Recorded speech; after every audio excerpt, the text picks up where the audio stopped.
Selamat datang kembali dalam penelusuran mendalam kita. Hari ini nih kita mau bongkar sebuah studi yang ambisius banget nih dari abad ke-20. Studi ini coba jawab pertanyaan besar. Bisa nggak sih kita nemuin jenius masa depan dari kecil cuma modal tes IQ?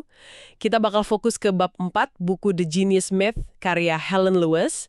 Nah, bab ini khusus ngebahas Terman's Termites. Ini sekelompok anak-anak pinter banget. IQ-nya tinggi yang diikuti perkembangannya sama psikolog Louis Terman puluhan tahun. Sumber kita bab ini, misi kita yaitu gali apa sih temuan studi legendaris ini, ironinya apa aja, dan banyak loh, terus dampaknya gimana ke cara kita mikir soal cerdas dan potensi manusia sampai sekarang. Siap? Siap. Ini memang salah satu studi longitudinal paling kesohor ya di psikologi, upaya raksasa lah buat memetakan dan ngelacak kejeniusan. Kita bakal lihat gimana tes IQ yang tadinya tujuannya beda banget, malah jadi senjata utamanya Terman. Dan hasilnya, ternyata jauh lebih kompleks ya, penuh kejutan dan banyak nuansanya dibanding yang mungkin Terman bayangin dulu. Kita mulai dari awal tes IQ dulu kali ya. Oke, ayo kita urai pelan-pelan. Jadi penting banget nih dicatat. Tes IQ itu awalnya bukan buat nyari bibit unggul atau calon bintang gitu ya. Alfred Binet sama Theodore Simon di Prancis bikinnya di awal abad 20 buat tujuan praktis banget sebenarnya. Betul. Tujuannya buat identifikasi anak-anak yang mungkin kesulitan belajar dan perlu bantuan ekstra di sekolah. Mulia kan tujuannya? Mulia banget. Binet sendiri itu vokal banget soal keterbatasan tesnya. Dia cemas betul sama apa yang dia sebut pesimisme brutal. Oh, pesimisme brutal itu pandangan kalau kecerdasan itu udah paten, nggak bisa diubah gitu ya. Kayak takdir. Iya, persis. Dia nggak mau orang mikir kalau anak yang skornya rendah, ya udah, nasibnya gitu aja, nggak bisa ditingkatin. Makanya dia nggak setuju banget sama idenya William Stern, psikolog Jerman yang nyederhanain hasil tes jadi satu angka usia mental doang. Wah, bahkan kolega Binet sendiri, si Simon itu, sampai bilang penyederhanaan jadi skor IQ tuh pengkhianatan ya. Betul, pengkhianatan terhadap niat awal mereka. Mereka kan maunya ngebantu, bukan ngasih label permanen ke anak. Wah, jadi Binet sendiri udah khawatir ya kalau tesnya disalahgunain buat nge-label. Ironis banget ya ngelihat apa yang terjadi selanjutnya. Tapi sebelum ke sana ada fenomena menarik nih soal skor IQ, efek Flynn. Katanya rata-rata skor IQ sedunia itu naik terus ya, sekitar 3 poin per dekade selama abad ke-20. Ini artinya kita jadi makin jenius gitu secara kolektif. Nah, ini dia nih. James Flynn, peneliti yang nemuin fenomena ini, punya penjelasan menarik. Menurut dia, ini bukan berarti kapasitas otak kita secara biologis itu naik drastis. Yang berubah itu cara kita mikir. Cara berpikir kita ini sangat dipengaruhi pendidikan modern dan lingkungan budaya kita sekarang. Contohnya gimana tuh? Bedanya cara mikir dulu sama sekarang. Dulu, orang cenderung mikir lebih konkret, lebih fungsional, lebih ke apa gunanya buat saya. Misalnya nih, kalau orang di abad 20 ditanya, apa persamaan anjing sama kelinci? Jawaban umumnya mungkin, ya anjing dipakai buat berburu kelinci. Praktis banget kan? Fokusnya ke fungsi. Oke. Terus kalau tanya orang sekarang? Kemungkinan besar jawabannya dua-duanya mamalia, gitu kan? Oh iya, bener juga. Nah, kita sekarang lebih terbiasa mikir secara abstrak, mengkategorikan berdasarkan taksonomi ilmiah. Ini nunjukin kalau skor IQ itu bukan ukuran kecerdasan murni yang berdiri sendiri. Skor itu sangat dipengaruhi sama jenis penalaran yang diajarin di sekolah dan dihargain di budaya kita. Makanya kita harus super hati-hati kalau mau bandingin skor IQ antar generasi atau antar kelompok yang latar belakang budaya dan pendidikannya beda. Tapi bukannya kemampuan berpikir abstrak itu sendiri tanda kecerdasan yang lebih tinggi? Atau paling nggak jenis kecerdasan yang lebih dihargain di dunia modern sekarang? Itu pertanyaan bagus. Kemampuan mikir abstrak emang penting sih di dunia modern yang kompleks ini. Tapi poinnya Flynn itu, tes IQ lebih banyak ngukur jenis pemikiran ini, yang mungkin nggak terlalu relevan atau dominan di masa lalu. Jadi, kenaikan skor itu lebih nunjukin perubahan gaya berpikir yang dipicu modernisasi, bukan semata-mata peningkatan daya kuda otak. Ini penting diingat pas kita lihat gimana tes IQ dipakai di Amerika. Nah, ini dia nih titik baliknya. Pas tes IQ ini nyebrang ke Amerika Serikat, ceritanya jadi, wah, beda banget ya. Tujuannya geser drastis dan sayangnya sering dibumbui prasangka sosial sama rasial yang kental waktu itu. Kita ketemu tokoh kayak Henry Goddard yang bawa tes Binet Simon ke AS. Iya, Goddard ini terkenal sama studi keluarga Kalikak, yang sekarang kita tahu metodologinya kacau banget buat ngebuktiin kalau ketidakmampuan mental atau feeble-mindedness itu warisan genetik. Waduh, Goddard emang gede perannya mempopulerkan tes IQ di AS, seringkali dengan interpretasi yang, ya, problematis. Nah, sejaman sama dia, muncullah Lewis Terman, bintang utama kita hari ini. Terman ini punya keyakinan kuat banget kalau tes IQ bisa milah-milah orang berdasarkan potensi intelektualnya, bahkan nentuin peran mereka di masyarakat. sampai segitunya ya? Iya, dia sampai punya gagasan bagi masyarakat jadi kelas-kelas berdasarkan IQ. Ada kelompok yang dia sebut pemotong kayu, hewers of wood. Menurut Terman, kelompok yang IQ-nya rendah ini mending dapat pendidikan vokasi aja. Dan, ini yang seram, reproduksinya perlu dibatasin demi kebaikan masyarakat dari sudut pandang eugenika. Astaga, itu kan pandangan eugenika banget ya. Dan ini bukan sekedar ide gila satu orang aja kan waktu itu. Kayaknya lumayan sejalan ya sama iklim pemikiran saat itu. Sayangnya gitu. Emang kita perlu lihat konteksnya. Tahun 1924, Amerika ngesain undang-undang imigrasi yang restriktif banget, sengaja ngebatasin imigran dari Eropa Selatan dan Timur yang dianggap inferior.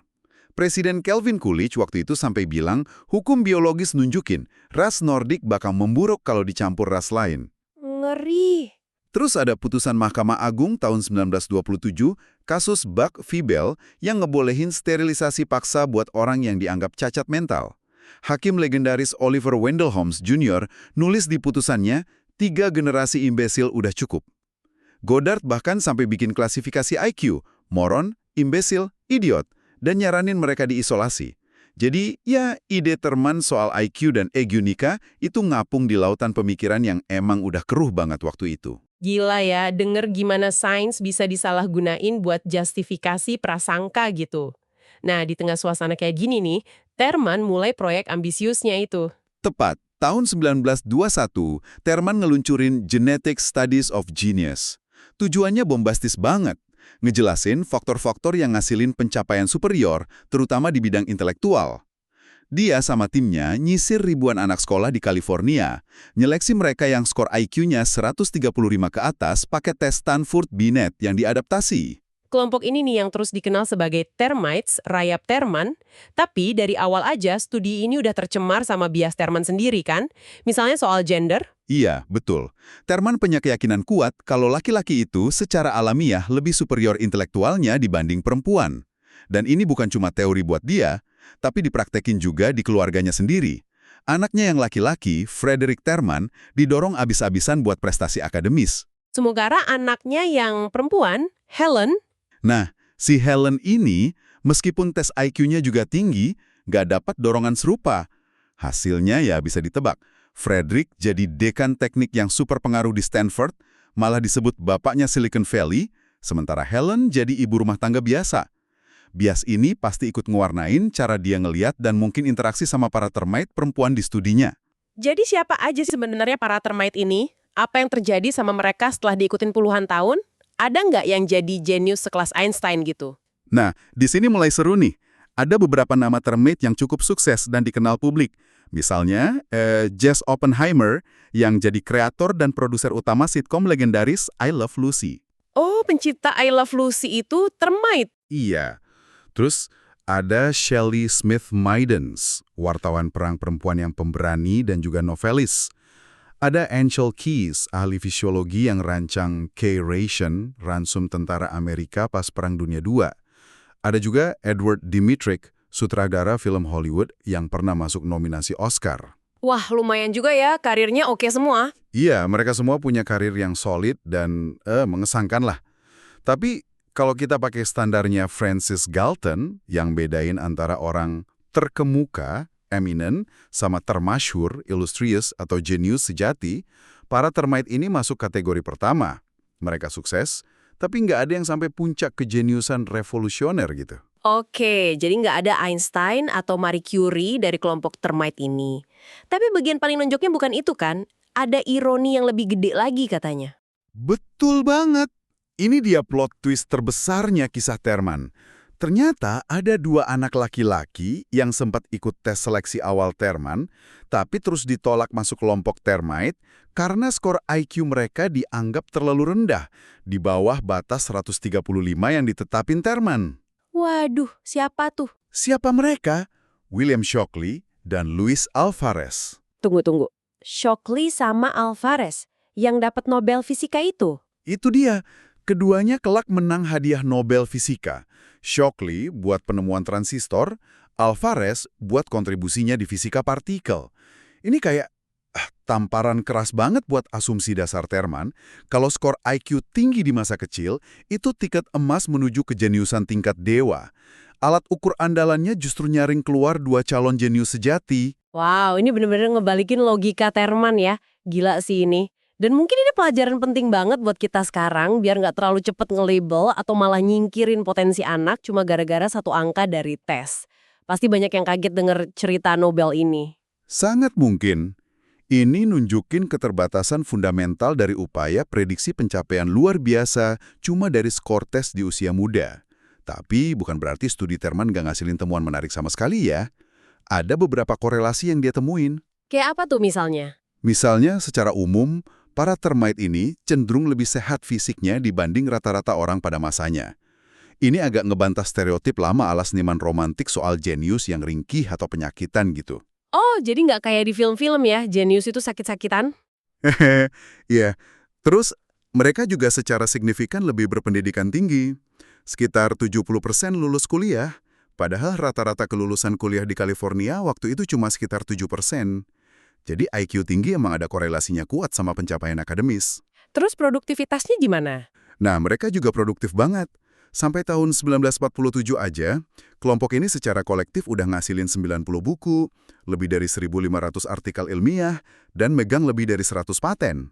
Lumayan impresif juga ya produktivitasnya. Tapi Terman sendiri akhirnya ngaku kalau temuannya ini ada batasnya kan? Dia sadar kelompoknya nggak ngasilin super genius. Iya, menariknya gitu. Terman sendiri kayaknya ngalamin pergeseran pandangan seiring studinya jalan. Di salah satu publikasinya tahun 1947, dia secara eksplisit nulis kalau nggak heran kelompok termite ini nggak ngasilin sosok sekaliber Shakespeare, Goethe, Da Vinci, atau Newton. Dia mulai mikir faktor lain ya. Betul. Dia mulai spekulasi kalau jenis kejeniusan puncak kayak gitu mungkin cuma bisa muncul di konteks sejarah dan budaya tertentu aja. Dan di era modern yang ilmunya makin terspesialisasi, mungkin makin susah buat satu individu nyampe tingkat kejeniusan universal kayak polymath zaman Renaissance. Dia mulai lihat faktor di luar individu itu sendiri. Terus ada juga kan proyek sampingan yang agak unik ya, yang coba ngukur IQ tokoh sejarah. Ah iya, itu proyek yang dikerjain salah satu peneliti Terman, Catherine Cox Miles. Bahkan penulis buku The Genius Myth nyebutnya salah satu eksperimen terkonyol dalam sejarah ilmu sosial. Coba bayangin, mereka coba memperkirakan skor IQ tokoh sejarah kayak Goethe, Galileo, atau John Stuart Mill berdasarkan panjang entry biografi mereka di kamus atau ensiklopedia. Makin tebel biografinya, makin tinggi IQ-nya gitu. Iya, kira-kira gitu logikanya. Kedengarannya emang agak absurd ya. Apakah Terman sendiri percaya sama metode itu? Terman kayaknya cukup skeptis sih. Dia sadar banget kalau keunggulan atau eminence dalam sejarah itu dipengaruhi seabrek faktor. Jauh melampaui skor IQ yang bahkan nggak bisa diukur langsung buat tokoh sejarah. Faktor kayak untung-untungan bisa lolos dari penyakit mematikan pas muda, kualitas pendidikan yang didapat, tekanan sosial moral zamannya, pengaruh budaya yang lebih luas, semuanya berperan. Jadi dia nyimpulin apa dong? Terman sampai pada kesimpulan penting, kejeniusan dalam arti keunggulan bukanlah konsep biologis, meskipun dia tetap percaya ada prasyarat biologisnya kayak gen dan kesehatan.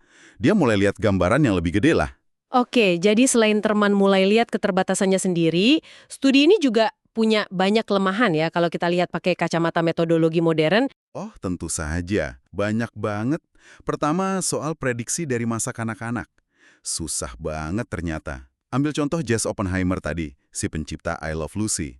Catatan awal peneliti Terman tentang dia waktu kecil, itu ngelukisin dia sebagai anak sombong, egosentris, terlalu dimanja ibunya, Dan yang paling lucu, nggak punya selera humor. Padahal jadi penulis komedi TV paling sukses, jelas meleset total ya penilaian awalnya. Banget.